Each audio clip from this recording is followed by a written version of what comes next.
amo security ho chu hialubin iti pau chu injau chat chon eho 112 battalion CRPF ole amo chu ki khol he naumin phailanga ho so akum su tawe hi chu ilo no khabu ani leun ilo hin be chena kilo chui phamit yale 112 battalion CRPF eho district a ho hi amhom se 11 district police asau thae na ji chun to hi another 30% akiwa pa chui phamit yale tula to hi phaisunga kuna hungo PSF wang chu zing hi lo thai ni ka kum du he tibin aki sei pi chu zingma mal na kum du na kum lo wa hi le kyo ka protest khouche cha ka bol du he ki ti he na injawa thuam ki pe dung juin eho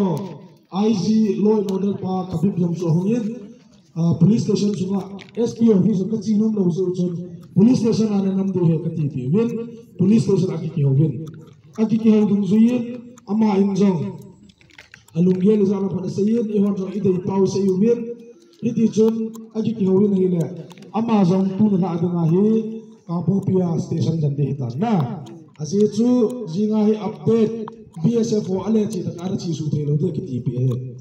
iza chu BSF chi su ale na le chi su the tai ti chu ki sei pe hi in jingjong le avela update ama aku na hung jinga ki de hin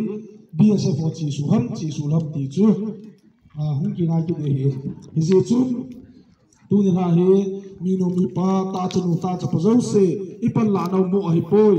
isi chun no ha panjala lam ka hang sam ta thu ka sei thei wa mi masanga hi ya chu kisum solo hela ngam pira thu ka sei thei oi je mi pi ho chunga aten na pan la no ki mo in no chung cha ki pa thu ki sei ki pa thu e pa wa sai danga chu adam mo ki pa thu tila ka ki pa di kal walo pon isi chun no chunga ki pa thu alom min ka hin pro ve na alam ka ho ngin chu khan hen tin in zau ting le iti ki man cha tham ti chu chairman pa to secretary pa umin amani in update tin isi dum ju chu aban ba mong chi tin tu ni la